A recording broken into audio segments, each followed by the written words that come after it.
Hello everyone, welcome to DRS. तो आज हम जिस चैप्टर को पढ़ने जा रहे हैं ये हमारे नाइन्थ क्लास की ज्योग्राफी का लास्ट चैप्टर है। चैप्टर का नाम है पॉपुलेशन। बहुत ही इंपॉर्टेंट चैप्टर है, एंड तक देखना है इस पूरे वीडियो को और आपको काफ़ी नंबर दे के जाएगा। तो जैसे ही आप इस चैप्टर को पढ़ेंगे तो कह रहा है people are important to develop the economy and the society, यानी समाज को और किसी भी देश की अर्थव्यवस्था को बेहतर करने का काम करते हैं वहाँ के लोग। People make and use resources and are themselves resource of varying quality, यानी लोग ही रिसोर्सेस का एक तरीके का भोग करते हैं या इस्तेमाल करते हैं, और लोग खुद भी एक अलग अलग क्वालिटी के रिसोर्स हैं। वो कैसे? जैसे डॉक्टर इंजीनियर उठा लीजिए, वो बेहतर क्वालिटी के रिसोर्स हो गए। वहीं पे कोई आदमी चोर है या फिर सोसाइटी में कुछ बेहतर नहीं कर रहा तो वो लो ग्रेड का उस देश के लिए रिसोर्स हो गया। एग्जाम्पल के लिए कोल को ले लीजिए। कोल जब तक इस देश में या फिर कह लीजिए इस धरती पे जब तक लोगों को कोल का इस्तेमाल समझ में नहीं आया तो कोल एक तरीके से उनको पाए जाने वाले एक पत्थर की तरह ही था। लेकिन जब लोगों ने उसको इस्तेमाल करने की टेक्नोलॉजी डेवलप कर लिया तो कोल एक बेहतर रिसोर्स बन गया।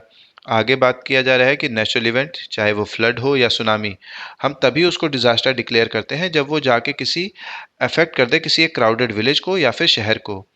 इसलिए पॉपुलेशन एक पिवटल एलिमेंट है सोशल स्टडीज में। यहाँ पे बस ये बताने की कोशिश है कि फ्लड या सुनामी हम तभी उसको डिजास्टर डिक्लेयर करते हैं जब तक वो किसी को हानि ना पहुंचा दे। हानि इन द सेंस इंसानों को। आज पैसिफिक ओशन में एक बहुत बड़ी सुनामी आए और उससे किसी का नुकसान ही ना हो तो उसे डिजास्टर डिक्लेयर नहीं किया जाएगा। लेकिन वहीं पे 24 24 नहीं 26 दिसंबर 2004 जो सुनामी आया उसने काफ़ी लगभग 2.5 लाख से ज़्यादा लोगों की ज़िंदगी को बर्बाद किया। तो हम उसको पढ़ते भी हैं, उसके इंग्लिश में भी चैप्टर है और कई जगह पे हम उसके बारे में जानकारी इकट्ठा करते हैं। क्यों? क्योंकि उसने एक बहुत बड़ी आबादी को इफेक्ट किया। सो रिसोर्सेज, कैलामिटी, डिजास्टर ये तभी मीनिंगफुल होते हैं जब इनका रिलेशन हो इंसानों से। तो इंसानों का नंबर, डिस्ट्रीब्यूशन, ग्रोथ और इस सब चीज़ों को हम आगे देखेंगे। कह रहे human being are producer and consumer of earth resources. तो इसलिए हमारे लिए ये जानना ज़रूरी है कि कितने लोग हैं किसी देश में, कहाँ रहते हैं, कैसे और क्यों उनकी आबादी लगातार बढ़ रही है, क्या उनकी कैरेक्टरिस्टिक्स है। इसी सब चीज़ों की जानकारी के लिए सबसे बढ़िया हमें मदद करता है सेंसस, जिसे हम कहते हैं जनगणना। Census of India provide us with information regarding the population of a country, यानी हमारे देश की बेहतर ये सभी जानकारियों का हमें एक बेहतर रूपरेखा मिलता है सेंसस से, जिसे हम कहते हैं जनगणना। तो सेंसस हमारे यहाँ हो कब से रहा है इसके बारे में जान लेते हैं।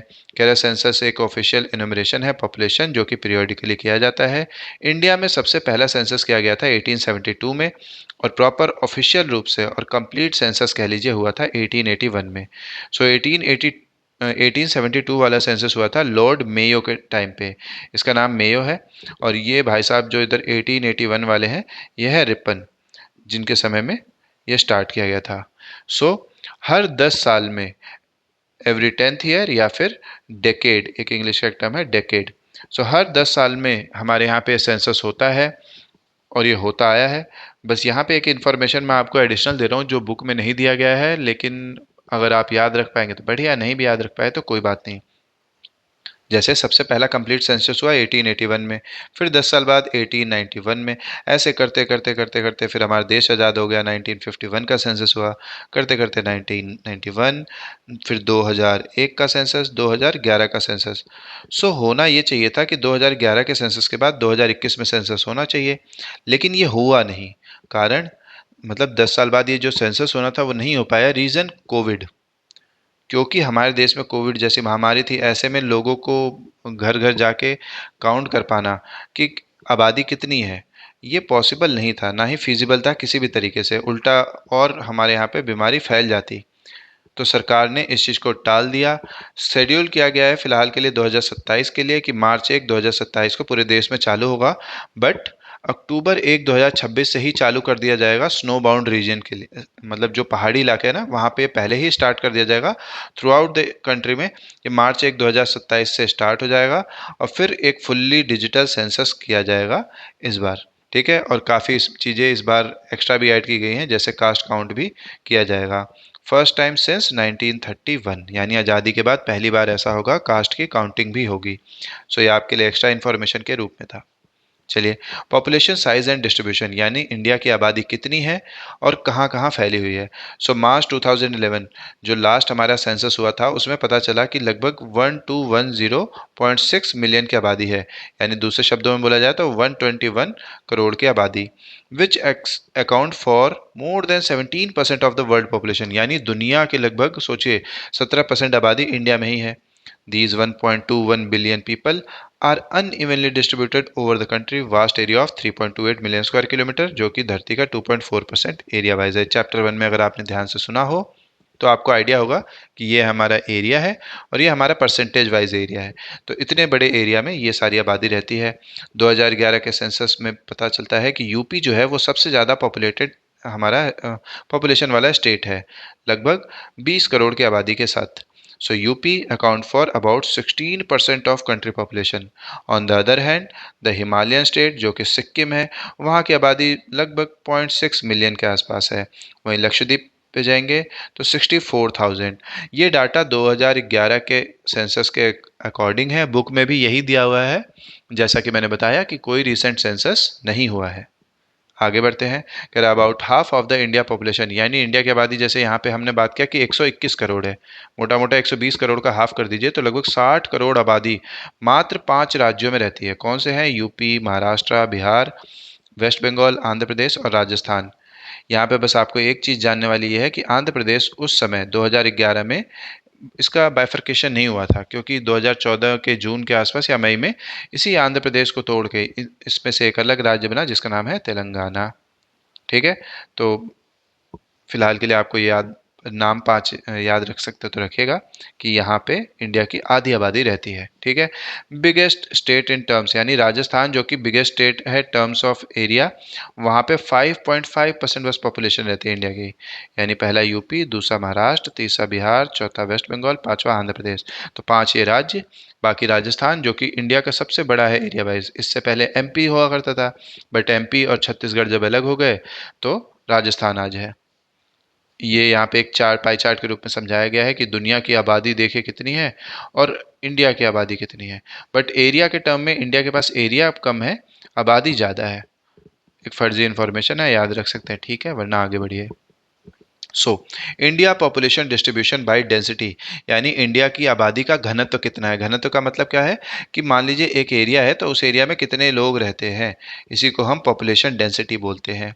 कह रहा population density is calculated by as the number of person per unit area, यानी एक किसी 1 स्क्वायर किलोमीटर या 2 स्क्वायर किलोमीटर में कितने लोग रहते हैं। India is one of the most densely populated countries of the world, यानी इंडिया सबसे ज़्यादा मतलब घनी आबादी वाला देश है। बुक में अगर आप ध्यान से देखेंगे वहाँ बांग्लादेश और जापान का नाम दे रखा है कि ये भी लगभग बहुत ज़्यादा घनी आबादी वाले देश हैं। पॉपुलेशन डेंसिटी ऑफ इंडिया 2011 के हिसाब से 382% पर स्क्वायर किलोमीटर, ये डाटा याद रखना है। यानी पर स्क्वायर किलोमीटर में 382 लोग आपको मिल जाएंगे। बट अगर आप बिहार को देखेंगे, दिल्ली को देखेंगे, यहाँ पे ये डाटा फेल मार जाएगा। ये ओवरऑल इंडिया के बिहाफ पे है। ठीक है, यहाँ पे कह रहा है कि बिहार में 1102 है पॉपुलेशन डेंसिटी, वहीं अरुणाचल प्रदेश जो हमारा इधर का राज्य है वहाँ की आबादी केवल मात्र 17% पर स्क्वायर किलोमीटर है। यानी टोटल आबादी को अगर हम स्टेट वाइज डिस्ट्रीब्यूट कर दें तो 1 किलोमीटर स्क्वायर वाले एरिया में आपको मात्र 17 लोग मिलेंगे, वहीं बिहार में 1102। वहीं दिल्ली में आ जाएंगे अगर आप, यहाँ जो दिल्ली है तो एग्जैक्ट नंबर तो मुझे याद नहीं है, लगभग 11,000 के आसपास है। ये है पॉपुलेशन डेंसिटी दिल्ली का। चलिए आगे बढ़ते हैं। Population growth and process of population change, यानी आबादी का ग्रोथ कैसे हो रहा है और चेंज कैसे हो रहा है। तो कह रहा है पॉपुलेशन एक डायनामिक फिनोमिना है। Number, distribution, composition of population are constantly changing. आबादी बढ़ती घटती रहती है हमेशा ही। तो 3 चीज़ें हैं जिसकी वजह से आबादी की ग्रोथ पे इफेक्ट पड़ता है। पहला है बर्थ, डेथ एंड माइग्रेशन। समझेंगे आगे हम इन सब चीज़ों के बारे में। तो पॉपुलेशन ग्रोथ, कह रहा है growth of population refer to the change in the number of inhabitant of a country territory during a specific period of time. या आपको पूरा का पूरा लाइन एज इट इज़ याद कर जाना है कि किसी भी देश की आबादी का कितना चेंज हो रहा है तो उसको हम पॉपुलेशन ग्रोथ में काउंट करते हैं। एग्जाम्पल के लिए हमारे यहाँ पे हम डेकेड पे जैसे काउंटिंग करते हैं, हर 10 साल पे। Such a change can be expressed in 2 ways, 2 तरीके से हम इस बदलाव को देख सकते हैं। पहला है एब्सोल्यूट नंबर में, दूसरा है परसेंटेज चेंज। यानी एब्सोल्यूट नंबर कैसे, एब्सोल्यूट नंबर की बात करें तो ईच ईयर और डिकेड में आबादी का बदलाव कितना हो रहा है। जैसे 2011 में कितनी आबादी है और 2001 में कितनी आबादी थी, इन दोनों को आपस में माइनस कर दीजिए, तो जो आपका नंबर आएगा वो आएगा एब्सोल्यूट नंबर में change. The rate or the pace of population increase in other important aspect is studied in percent per annum, यानी प्रति वर्ष कितने आबादी बढ़ रही है। ठीक है, प्रतिशत के मतलब प्रतिशत के टर्म्स में अगर हम बात करें तो कितनी आबादी बढ़ रही है। A rate of increase of 2% per annum means that given year an increase of 2% for every 100, यानी 100 लोगों की आबादी है मान लीजिए किसी गली मोहल्ले की, और पूरे एक साल में 2 लोग उस पूरे गली में जुड़ गए, मतलब आप डेथ बर्थ सब कुछ देखने के बावजूद 100 से आबादी बढ़ के हो गई है 102। ठीक है, तो हम बोलेंगे कि 2% के रेट से वहाँ की आबादी बढ़ गई। उसी तरीके से इंडिया की पॉपुलेशन का हमने अगर डाटा निकालेंगे तो 1.8 या समथिंग परसेंट से ग्रोथ हुई, जो आगे हम डिस्कस करेंगे। India's population has been steadily increasing from 361 million, यानी 36 करोड़ की आबादी थी जब हमारा देश आज़ाद हुआ 1951 में के समय में। और ऐसा मैं ये नहीं कह रहा कि 1951 में आज़ाद हुआ, कह रहा हूँ कि 1951 में जब पहला सेंसस हुआ होगा, आज़ादी के बाद पहला सेंसस तभी हुआ था, तो उससे हमारी आबादी निकल के आई 36 करोड़ के आसपास। और 2011 का लास्ट सेंसस जो कि था 121 करोड़। तो अगर आप यहाँ से यहाँ देखेंगे एक बहुत बड़ा नंबर का चेंज है। Since 1981 rate of growth started declining gradually, यानी जब 1981 के बाद से अगर आप डाटा देखेंगे ना तो आबादी बढ़ तो रही है लेकिन ओवरऑल जो परसेंटेज था ग्रोथ का वो घटने लग गया है। During this period birth rate decline rapidly, still 18 crore के आसपास आबादी हमारे यहाँ जुड़ गई। टोटल पॉपुलेशन 1990s अलोन, an annual addition larger than ever before। कह रहा है it is essential to realise that India has a very large population, यानी हमारी आबादी बड़ी है, अगर लो एनुअल रेट भी होगा एक बहुत बड़ी आबादी के ऊपर तो भी एक बहुत बड़ा इंक्रीज हमें देखने को मिलेगा। कह रहा है when more than a billion people increase even a lower rate the total number being added becomes a very large. ये मैं अभी आपको एक एग्जांपल से समझा दूंगा। इंडिया का annual increase in population is large enough to neutralise effort to conserve the resource endowment and environment. कह रहे declining trend of growth rate is indeed a positive indicator for effect of birth control, यानी हमारे यहाँ पे लोगों ने birth control पे थोड़ा ध्यान दिया है, जिसकी वजह से हम एक पॉजिटिव इंडिकेटर के रूप में इसे देख सकते हैं कि हमारी आबादी परसेंटेज वाइज धीरे धीरे कंट्रोल में है। Despite that total addition of population इतना ज़्यादा बढ़ गया है कि इंडिया ने चाइना को पछाड़ दिया है, यानी दुनिया में हम किसी चीज़ में बिल्कुल टॉप पे चल रहे हैं, वो है पॉपुलेशन के टर्म्स में। अच्छा, तो हमारे यहाँ आप बोलेंगे काउंटिंग तो हुई नहीं, ये कैसे पता? तो ये यूएन के द्वारा दिया गया डाटा है कि इंडिया ने सरपास कर दिया है चाइना को इन टर्म्स ऑफ पॉपुलेशन। कब? 2023 में। अच्छा, मैं आपको पहले वो चीज़ समझा देता हूँ कि कैसे आबादी 1981 के बाद बढ़ तो रही है। देखिए आबादी हमारी बढ़ तो रही है लेकिन अब उस रेट से नहीं। जैसे मान लीजिए एक पर्सन ए है, एक पर्सन बी है। ए पर्सन के पास है 100 करोड़ रुपए, बी पर्सन के पास है 100 रुपए मात्र। रुपीज़ के टर्म में डिस्कस कर लेते हैं। इनके पास 100 रुपए है, इनके 100 करोड़, इनके पास 100 रुपए है। दोनों की ही मान लेते हैं जो भी नेटवर्थ है वो 10% के रेट से बढ़ती है। ठीक है, 10% से रेट से इनकी नेटवर्थ बढ़ेगी तो ये हो जाएंगे 110 रुपए के वैल्यू में। लेकिन वहीं पे 100 करोड़ पे 10% की अगर ग्रोथ आएगी तो ये होंगे 110 करोड़, यानी यहाँ पे इनका नेट एडिशन हुआ है 10 करोड़ रुपए का और यहाँ एडिशन हुआ है 10 रुपए का। तो अगर आप बोलेंगे तो क्या ये 10% की ग्रोथ नहीं दे रहे? दोनों ही 10% का ग्रोथ दे रहे हैं, इसमें कोई शक सवाल नहीं है। बट एक का 10% दूसरे के कई हजार लाखों गुना के से भी ज़्यादा है। कारण?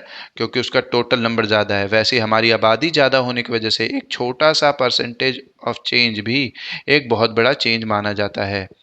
ठीक है, तो इसी तरीके से जैसे 1901 में देखिए 23 करोड़, 1921 में 25 करोड़। यहाँ पे इसको हम कई बार ग्रेट डिवाइड ऑफ ईयर भी बोल देते हैं। देख लीजिएगा, ग्रेट डिवाइड ऑफ ईयर 61-71 के इधर बोलते हैं या 21 पे, ये मुझे थोड़ा सा भी कन्फ्यूज़न हो रहा है क्योंकि यहाँ से यहाँ आबादी देखेंगे तो आबादी बढ़ने के बजाय घट गई थी। बाकी इसके बाद धीरे धीरे आबादी बढ़ती रही है और आज़ादी के बाद अच्छी खासी आबादी बढ़ रही है हमारी। प्रोसेस ऑफ पॉपुलेशन चेंज और ग्रोथ, यानी प्रोसेस क्या है? तो तीन मेन प्रोसेस है। पहला है बर्थ रेट, डेथ रेट और माइग्रेशन। कह रहा natural increase of population is the difference between birth rate and death rate. कोई पूछ ले कि नेचुरल इंक्रीज कैसे देखते हैं हम, तो बर्थ रेट में से डेथ रेट माइनस कर दीजिए। तो बर्थ रेट क्या है? नंबर ऑफ लाइव पर 1000 पर्सन इन अ ईयर। ये याद कर लेना है डेफिनेशन आपको।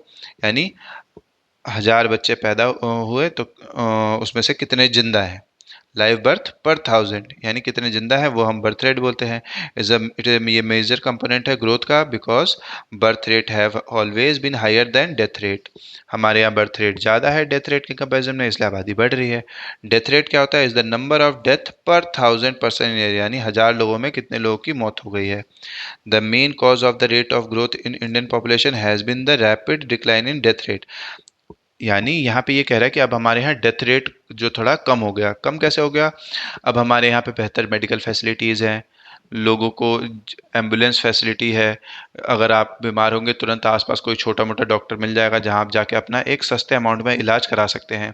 बाकी सरकार की कई प्रकार की योजना है जिसमें आपको आप अब तो मतलब 5-5 लाख तक का मुफ्त इलाज दे दे के कई तरीके से गवर्नमेंट आपको बचाने की कोशिश में लगी हुई है, जिससे डेथ रेट और कम हो गया है। Till 1980 high birth rate and declining death rate led to a large difference between birth rate and death rate, जिसकी वजह से अब आबादी हमारी बढ़ती चली जा रही है।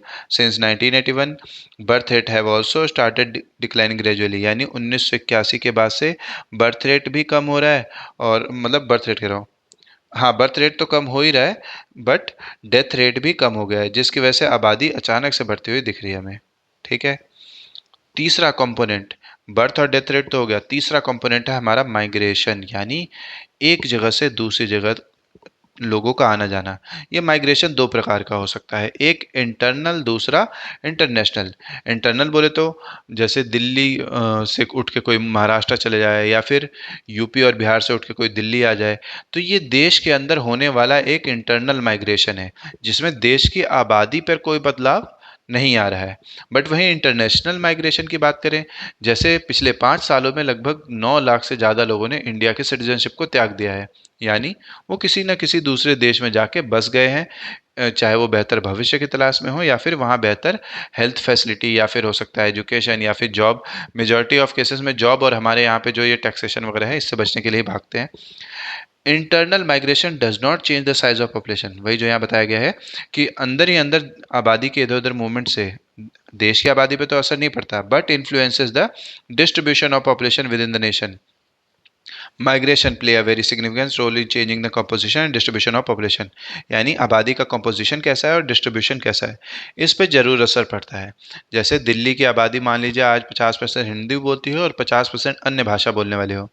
वहीं पे एक दूसरे राज्य से, लेट से केरला से, मैं साउथ इंडियन लैंग्वेज में बात करने वाले बहुत बड़ी आबादी को लाके दिल्ली में खड़ा कर दूँ, तो अचानक से पता चलेगा कि हिंदी भाषी वाले लोगों की आबादी कम हो गई है। कैसे? क्योंकि एक बहुत बड़ी आबादी दूसरी लैंग्वेज को बोलने वाली वहाँ पे आ गई। उसी तरीके से कंपोजिशन बदल गया, वही यहाँ पे बता रहा है कंपोजिशन और डिस्ट्रीब्यूशन बदलता है माइग्रेशन की वजह से। कह रहा है in India most migration have been from rural to urban. हमारे यहाँ ज़्यादातर आबादी जो है रूरल से अर्बन की तरफ भागती है। Reason push factor. पुश और पुल क्या है? आंख बंद तो नहीं, लेकिन हाँ ध्यान से सुनिए और मन में विजुलाइज कीजिए। किसी यूपी के या बिहार के किसी गांव वाले इलाके को सोचिए जहाँ पे जॉब फैसिलिटी नहीं है, वहीं दिल्ली में कोई जॉब है, तो वो बिहार में एक तरीके से या यूपी में पुश फैक्टर है कि वहाँ से लोगों को भगाया जा रहा है कि भैया जाओ कमाओ दिल्ली में। वहीं दिल्ली में क्या है? पुल फैक्टर है। क्यों? क्योंकि यहाँ पे बेहतर जॉब अपॉर्चुनिटीज़ है, जिस और एक बेहतर लिविंग कंडीशन। बेहतर लिविंग कंडीशन तो नहीं है दिल्ली में, पॉल्यूशन वगैरह काफ़ी वर्स्ट लेवल पे है, बट कहीं ना कहीं एम्प्लॉयमेंट अपॉर्चुनिटी ज़्यादा बेहतर है in in comparison to other states. तो क्या कह रहा है? Migration is an important determinant of population change. It changes not only the population of the size, but population composition of urban and rural population. हमारे यहाँ पे composition को बदलाव भी काफ़ी देखने को मिलता है in terms of age and sex composition. In India rural urban migration has resulted in steady increase in percentage of population in the town. मतलब पॉपुलेशन में काफ़ी बदलाव देखा गया है सिटीज़ के, टाउन्स के। ठीक है। सिटी मतलब जो बड़े लेवल पे शहर हो, टाउन जो अभी सिटी की तरफ बढ़ रहा हो लेकिन गांव ना हो। सो urban population has increase from 17.29% of the total population in 1951, 31.80% इन 2011, यानी जहां पहले अर्बन पॉपुलेशन पूरे देश की 17% थी, वहीं पे अब 31% के आसपास है। There has been significant increase in the number of million plus cities, यानी जहां हमारे पास पहले 35 मिलियन प्लस सिटीज़ थी, आज 53 है। ठीक है, इन जस्ट वन डिकेड, 2001 से 2011 के केस में 2023 में 59 मिलियन प्लस सिटीज़ हो चुके हैं, यानी ऐसे सिटीज़ जहाँ पे 59 मिलियन, 59 ऐसे राज्य हैं, राज्य तो स्टेट हो जाएगा, यहाँ पे कहना चाहिए शहर, 59 ऐसे शहर हैं जहाँ की आबादी मिलियन से प्लस है, यानी 10 लाख से ज़्यादा है। यहाँ बगल में मैंने एक द्रास.in से ये इमेज उठाया था, जहाँ पे दिखा रखा है कि किन राज्यों से उठ के किन दूसरे राज्यों में जा रहे हैं। जैसे अगर मैं जूम करता हूँ तो यहाँ से देखिए ये एरो इधर के लिए दिखाया गया है, यानी बिहार से दिल्ली की तरफ। ऐसे ही यहाँ आप देखेंगे बिहार से एक एरो गया है तमिलनाडु में, यानी यहाँ से आबादी इधर जा रही है। ठीक है, तो ये दिखाने के लिए है कि इंडियाज माइग्रेशन मैप, यानी हमारे अंदरूनी राज्यों में ही इधर से उधर कितना मूवमेंट है और कहाँ से कहाँ लोग जा रहे हैं। ठीक है, चलिए आगे बढ़ते हैं। एडोलसेंट पॉपुलेशन, वो आबादी जो 10 से 19 के बीच में है। इसके बारे में हम क्यों स्पेशली पढ़ रहे हैं? क्योंकि ये वही एज होती है जिसमें आदमी, आदमी तो नहीं कहना चाहिए, बच्चा स्टडी के फेज़ में होता है, एक ड्रीमिंग फेज़ में होता है। वो अगर अच्छे से पढ़ाई लिखाई कर ले तो देश के लिए एक बेहतर रिसोर्स बन के आगे आ सकता है। Most significant feature of the Indian population is the size of its adolescent population. हमारे यहाँ 1/5 आबादी इस टाइम पे ऐसी है इंडिया की जो कि एडोलसेंट है। एडोलसेंट वो होते हैं जो जनरली 10 से 19 के बीच में होते हैं। मोस्ट इंपॉर्टेंट रिसोर्स होते हैं हमारे देश के लिए ये कहीं ना कहीं। Nutrition requirement of adolescent are higher than those of normal child and adult, यानी एक एडल्ट और नॉर्मल चाइल्ड से ज़्यादा रिक्वायरमेंट होती है न्यूट्रिशनल केसेस में एक एडोलसेंट आबादी की। पुअर न्यूट्रिशन या की वजह से कमियां हो सकती है शरीर में, ग्रोथ उतनी बेहतर नहीं होगी। But in India diet available to adolescent is inadequate in all nutrient, यानी सभी मामलों में कहीं ना कहीं जो एडोलसेंट आबादी है उसको उतना न्यूट्रिएंट नहीं मिल पाता है। जैसे आप कहीं किसी भी राज्य में रहते हो, आप अपना आयरन का कंजम्पशन, प्रोटीन का कंजम्पशन देखिए क्या उतना है जितना आपकी बॉडी की रिक्वायरमेंट है। जैसे दिल्ली के उठा लीजिए, बेस्ट एग्जांपल है। दिल्ली में 90% से ज़्यादा महिलाएं हैं वो आयरन की कमी में है। A large number of adolescent girls suffer from anemia, जैसे वही यहाँ समझा रखा है। Their problem have so far not received adequate attention in process of development. The adolescent girls have to be sensitized to the problem they confront. Awareness among them can be improved through the spread of literacy and education, यानी पढ़ाई लिखाई से ही हम कहीं ना कहीं लोगों को अवेयर कर सकते हैं और उनके भविष्य के लिए उनको आगाह कर सकते हैं। अगला टॉपिक है एनपीपी, नेशनल पॉपुलेशन पॉलिसी। इसके बाद हमारा टॉपिक ओवर हो जाएगा। ये एनपीपी और एडोलसेंट से बहुत सारे सवाल आते हैं, तो आप जरूर इसको अच्छे से पढ़ के जाएं।